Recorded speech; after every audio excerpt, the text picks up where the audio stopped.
Welcome to the Common Man Football Show. My name is James Coburn, and today's episode, we're talking about Steve Smith Senior, baby. This was a question from Blasphemous HDTV M. He basically requested a Steve Smith video. So I figured, let's do Steve Smith. Steve Smith is a very interesting prospect. He pretty much shows as an example of everything I do. Like, he pretty much backs up everything that I say. It's one of the victory lap data guys, I guess, because he's a guy who, again, as you know, I'm not really big into the whole idea of, well, one thing matters at wide receiver. I think you have to take a holistic approach to data. So just because a wide receiver isn't 6'5" doesn't mean that he's not going to be good.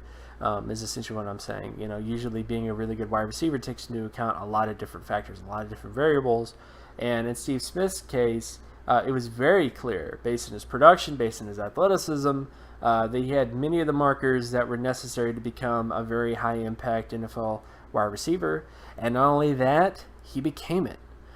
So we're going to get into all that stuff. We're going to get into his production data in college, his athleticism data, and of course what he looked like in the NFL up to this point.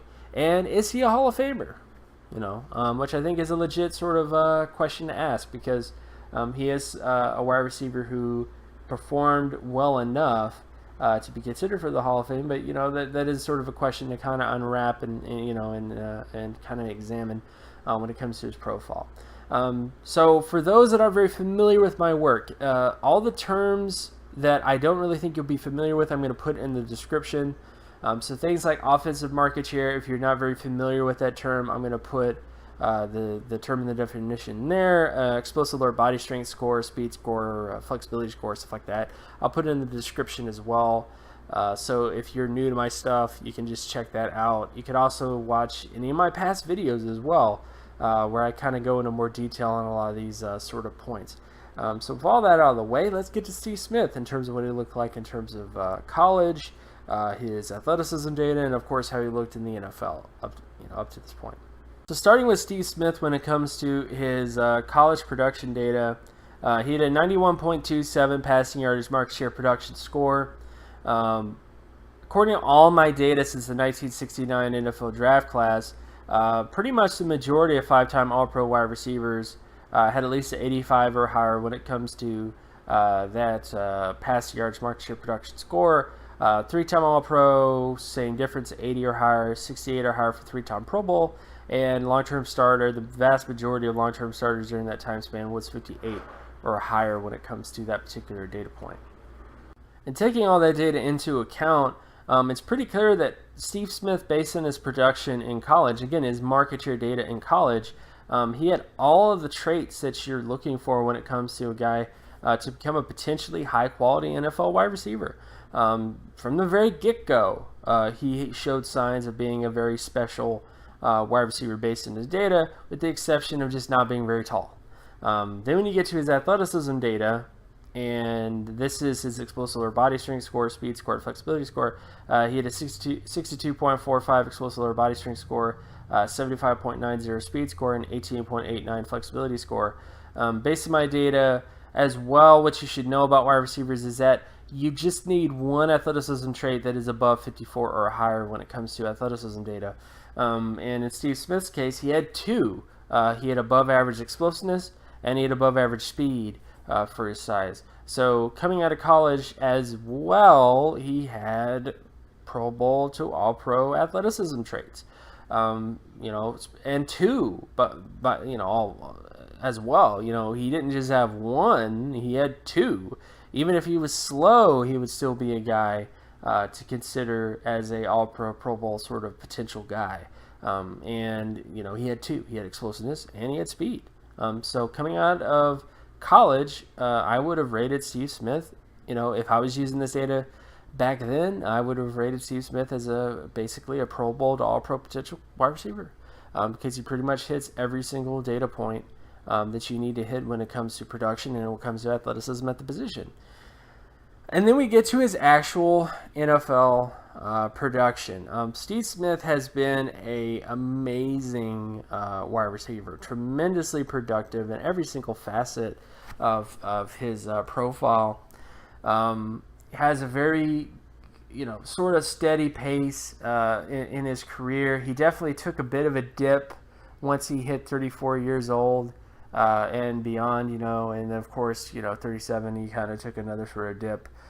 So he wasn't able to really reach the heights or the higher points of his later years, which is typical. I mean, most wide receivers typically peak around age 34 anyways, for the most part when it comes to their production, if they make it that far.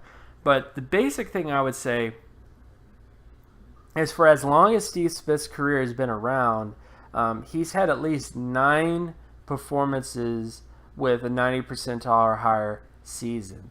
I mean, that is amazing, for any wide receiver to achieve. To achieve 9 seasons with 90 percentile or higher excuse me, production. And not only that, in 2015 and 2008, it's very arguable that he was one of the top wide receivers in the NFL at that time.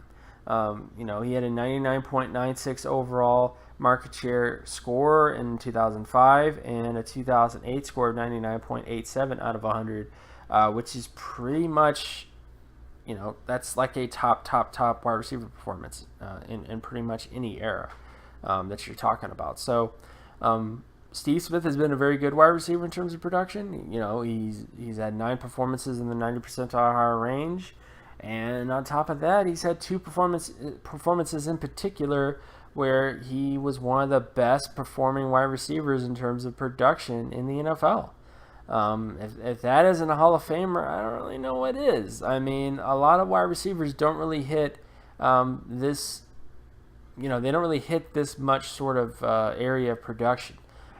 So I think Steve Smith has a very good chance to be a Hall of Famer. I think the only real things that really hold him back is the Hall of Fame in general typically likes to put in guys who played on really, that played on winning football teams.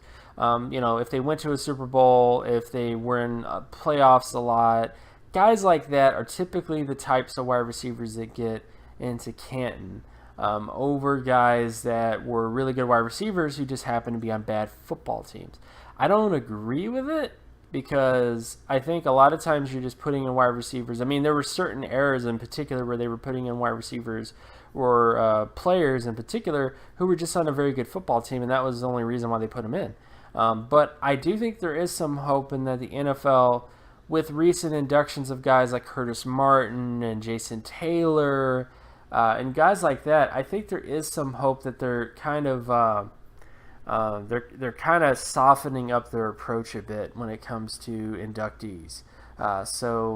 Which I think is a good thing, because I think that just because you didn't play in a Super Bowl doesn't mean that you're a bad player. It doesn't mean that you're a lesser player, because Super Bowl wins and going to the Super Bowl and stuff like that is really more of a team victory anyways. I mean, a wide receiver can't. Usually wide receivers don't have as much of an impact. Like, one player on a 53-man roster can't take the team on his back and take them to a Super Bowl, Even a guy like Peyton Manning, who was a tremendous quarterback, wasn't able to really win as many Super Bowls as he probably should have won based on his performance. So I just think that that's just kind of the basics when it comes to Steve Smith. I do think he's a Hall of Famer. As you can tell from his data from college and his athleticism, he's pretty much another one of the poster childs for data.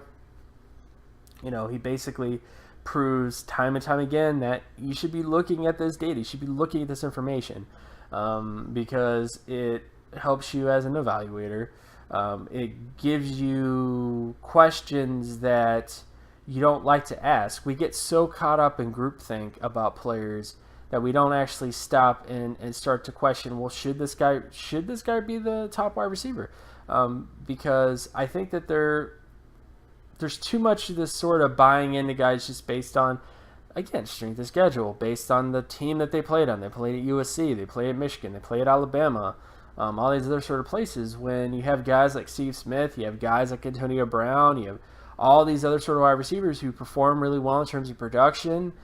They have at least the prerequisite athleticism traits they need to have, but they're short. So they're not obviously a guy we want to invest in that high, and then they end up being really great NFL players, if not Hall of Fame players. So I just think that this is a testament to that sort of narrative, at least debunking some of that narrative that wide receivers have to play at a really good college. No, they just need to be productive. They need to be athletic. They do need to have really good film, at least. I think so. I mean, they should have decent film, and I do know that bias can definitely cloud that. If everybody says a wide receiver is not as good as you think he is, you start to think that when you watch their film. But if you actually use data, it could open your eyes to a lot of possibilities. So, again, my name is James Coburn. You can find my work at draftcoburn.wordpress.com. You can also follow me on Twitter at Geometrics. And if you like this content and you want more content like this, be sure to leave a like and subscribe. Share this video as well with anybody that you know, and I'll talk to you guys in the next video. Peace.